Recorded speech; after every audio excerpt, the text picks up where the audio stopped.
உங்கள் வீட்டு குழந்தைங்களுக்கு பிடிச்ச மாதிரியும் ஹெல்த்தியாகவும் நீங்கள் சாப்பாடு கொடுக்கணும்னு நினைக்கிறீங்களா? உங்களுக்கான வீடியோ தான் இது.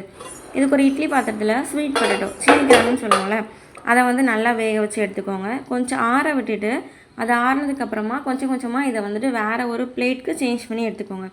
சேஞ்ச் பண்ணதுக்கப்புறம் மேலே இருக்கும்ல அந்த ஸ்கின், அந்த தோலெல்லாம் வந்துட்டு ஃபுல்லாகவே ரிமூவ் பண்ணி எடுத்துக்கோங்க. ஸோ இது நல்லா ஆறிடுச்சு. ஸோ கையாலேயே வந்து ரிமூவ் பண்ணிக்கலாம்.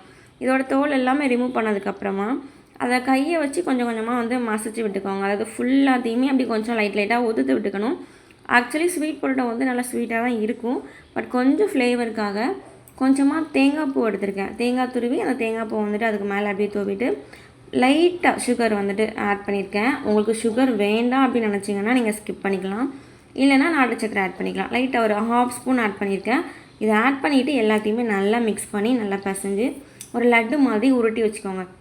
கொஞ்சம் கொஞ்சமாக உருட்டி இதை ஒரு தட்டில் வச்சு இல்லை ஒரு பவுலில் வச்சு குழந்தைங்க முன்னாடி வைக்கிறப்போ அது சூப்பராக இருக்கும். அதுக்கு பிடிச்ச மாதிரி சாப்பிடும்.